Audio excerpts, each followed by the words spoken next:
start knocking down some trees. I'm going to do all these up here in the front where the house is going to go.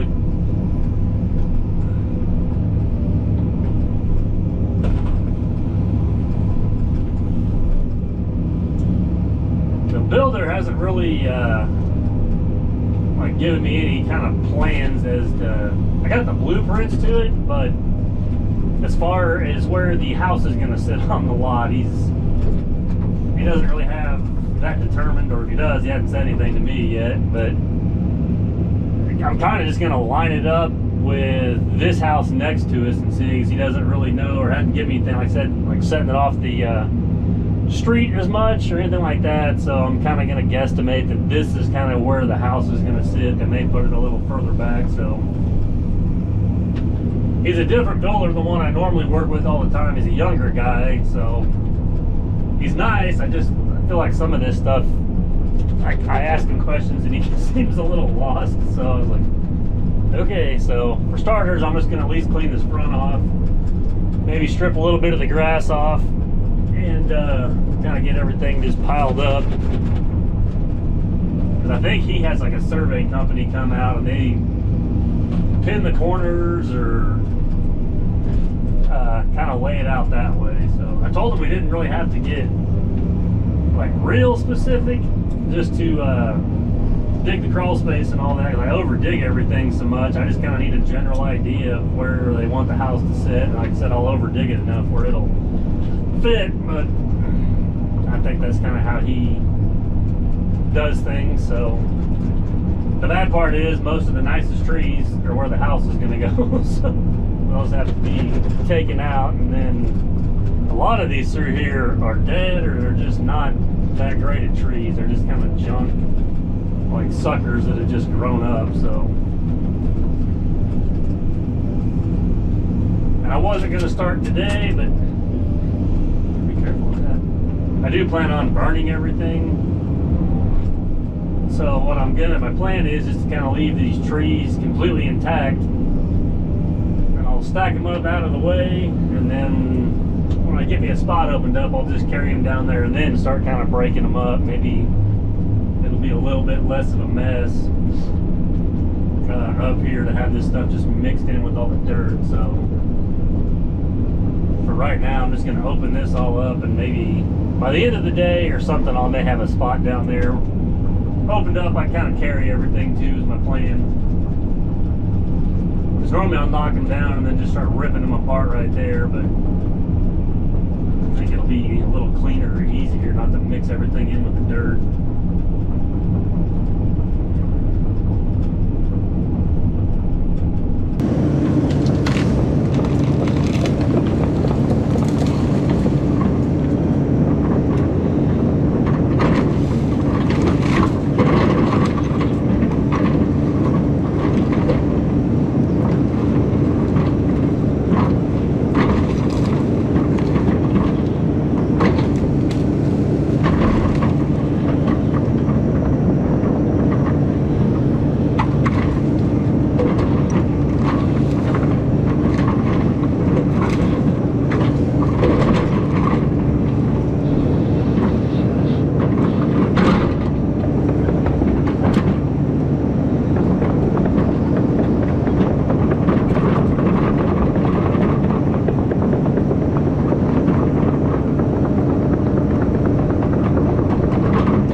picked a spot out and dug me a little hole down here in the woods. There's already kind of a low spot. I think this is going to be a pretty good area because I got to take this bigger tree out.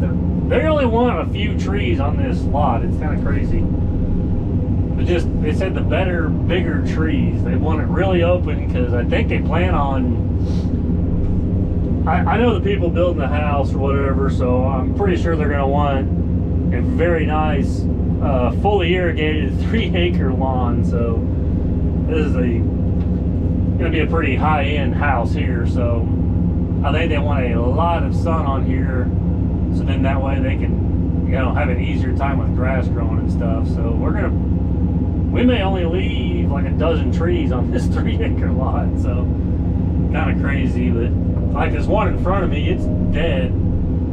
This one is starting to die. It's not all the way there, but I'm kind of looking to keep, I can't keep that one obviously, but that size of tree is what I'm looking for. Like probably those two over there, they're a little close together, but I'll probably end up keeping them. This guy right here is a pretty good looking tree, but some of it just needs, it all needs opened up, and that way, I don't know, it'll take these trees a long time to kind of fill out, because they're going to look a little bit goofy because there's so much other stuff in here. The limbs are really short, so when you get it cleared out, they don't, they didn't have any space before to grow out. And then a lot of this stuff, there's a bunch of these nasty blackjack trees. I'm trying to, well, that's what was all up there. Just got these real ugly little limbs that stick out. They just nasty, junky trees. Yeah, there's one right there in front of me. You can see how it's just real ugly, and they grow, they're really stiff. I mean, they don't bend or anything. They break fairly easy, but I'll take all those off, and then even some of these smaller, I think they're oaks or whatever. We just got to take a lot of them out to open them up to get some sun in here where the grass will grow, and then the trees will have some room to fill out and such. So I know a lot of people always get upset when you take a lot of trees out, but it'll make the ones they want to keep healthier, and you got to have enough sunlight, because the trees take all the nutrients and everything before the grass even has a chance. So like I said, I'm sure they'll irrigate all of it, but you can't get a good stand of grass if you got a bunch of indirect sunlight either. I'm sure they're going to want to put fescue in here, which it'll kind of grow in indirect sun and shade, but it definitely needs a lot more sun than what you see right there, because it just shades the ground, so nothing will ever really grow in here. So yeah, we're going to be taking a lot of trees out, but then a lot of these oaks they're dying or dead or whatever, just kind of years and years of being in here. Like I said, they can only do so much because they can't grow out any further because there's so many trees in here. So, but now we'll take some of the deader ones, and I'll probably just kind of start breaking them up and laying them in here, and then, like I said, I'll probably just start Monday, light this thing up and burn it, or work on burning it while I'm taking these other ones down and bringing it down here. So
let's go see if we can light up a brush pile. So we probably got over an inch of rain early. I think it started raining like 2 or 3 o'clock this morning, and it just quit about 7. I think there's another round of rain coming through, so it's actually going to work out pretty nice. You know, which it was still pretty wet before, but now it'll be even better that it kind of rained. And hopefully, if I get this stuff to start, I got all that dead stuff at the bottom of it and the couple cedar trees. And I got my little propane thing and a few accelerants in the oil jugs there, so maybe that'll help motivate it a little bit. But and it's actually, there's chances of rain like all week, so if I get this fire going, that may work out the best, kind of keep everything, some of the smoke and everything down. I can just keep feeding this thing. And it'll also work out good too, because my dirt stuff will be too muddy, so timing wise it should work out pretty nice to be able to get this stuff cleaned off and burned. It's probably going to be a little bit of a muddy mess tracking back around through here, but yeah, it won't be no big deal. So yeah, we'll pull down here and see if we can get this thing fired up, and then just keep feeding the fire for a little while.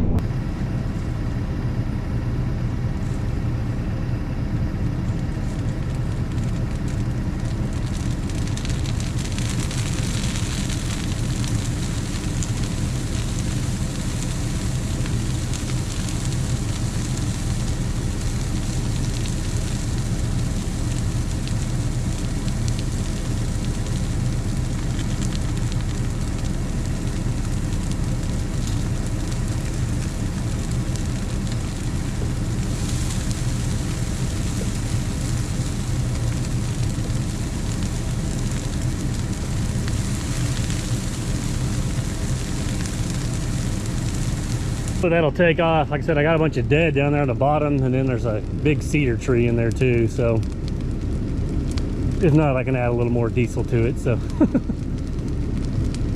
I think we can get that bottom kind of going right there in the middle. It should take off quite well, as long as they're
thing started when I did. I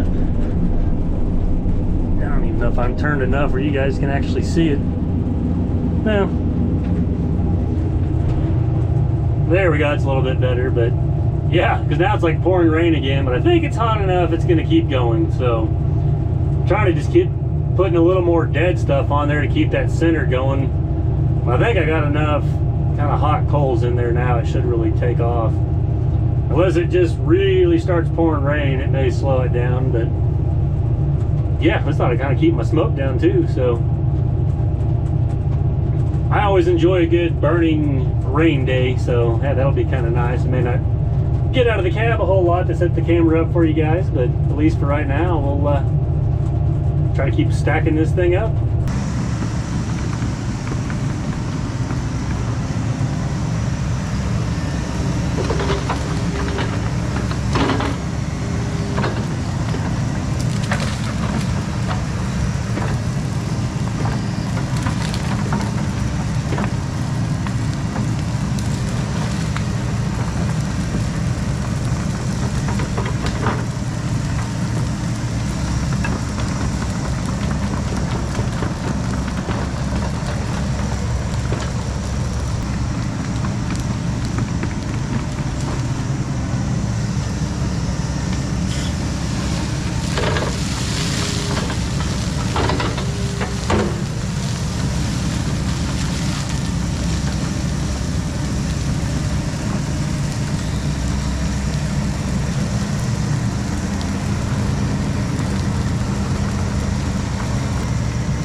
To leave for like 2 hours to go get the skid steer and unload a pallet of stone off a trailer. My whole giant fire is completely burned down, so that's good. But yeah, now we got to get it stacked back up and get it fired up again. So I didn't actually plan on having to go do this today. The builder just called and was like, hey, can you run and unload some stone? So I had to go to the shop, load up the 12, and then yeah, head over there and unload that. So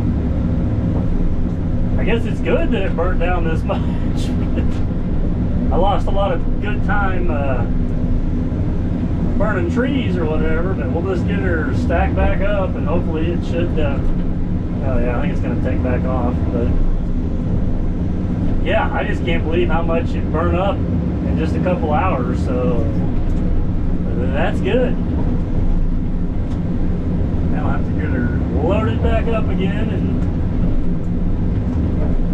hopefully I can get it rolling good and hot where I can start throwing more trees at it and get a lot of it burned up. So because the big stone house I'm always working on is, I don't even know, it maybe a half mile from here, but it was just a little annoying to have to go get the loader to run over there. And the bad part is there's a bridge next to my shop that I can't fit under, so I got to go all the way around. But we got her unloaded, so now we're back to burning. But yeah, I just thought I'd jump on here real quick. It's crazy how much burned up, so that's good. But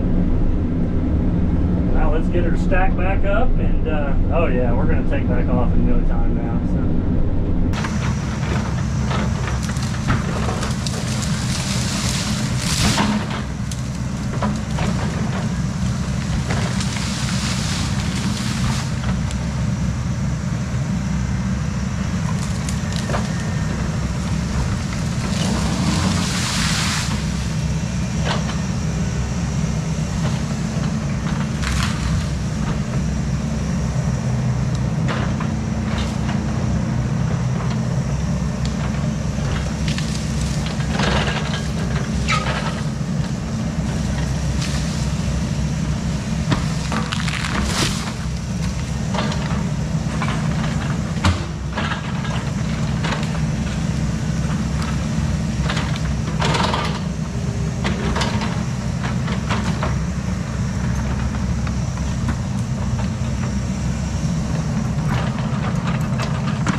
Well, I would say I've made great progress today, so I got a lot of this cleared out and a good majority of it burned up, so that is good. Kind of got it stacked up again, but letting it kind of burn down before I take off for this evening. And then I probably got, I don't know, 8 or 10 kind of logs I'm going to kind of cut out. I got a couple guys that want them for firewood. Those are some of those blackjack trees. Because I talked to Sassafras Valley and he said that they one of the hottest burning red oaks that they have. So him and his neighbor, I think, are supposed to come over here Saturday. So I'm going to cut the stumps off them probably tomorrow and kind of cut them up where they can fit on their trailer. But and hopefully I messaged the builder that he'll come by tomorrow and kind of look at it and see. The homeowner just came out here and said that he wanted to keep all these bigger trees, but he doesn't want any of them too close together. He doesn't want groups of them or anything like that. I'm guessing he'll probably want to get rid of that sycamore or the other oak next to it because he doesn't want any of them kind of close together like that. So that's why we're really thinning this place out to make room for, or just be able to get where he's got more sun and can get more grass. So tomorrow I'll kind of focus on getting these cleaned off to the property line, and then there's a whole bunch of deer back there. And then work on some of that in the back. But I would think one more good day of clearing out and burning, we'll have pretty much a lot of this done. And I'll probably bring the loader over here after that. I'm thinking with my root grapple, I can kind of run through here. And I was kind of spending a little bit of time this evening just raking sticks and junk like that up, but since I don't have a root rake on the dozer, I'll just have to use the loader and kind of maybe rake through some of this. Or I mean, I guess I can just keep using the excavator. It's not quite as quick, but it's working. So feel the heat off that thing here. So yeah, we'll just get back in the morning and get after it.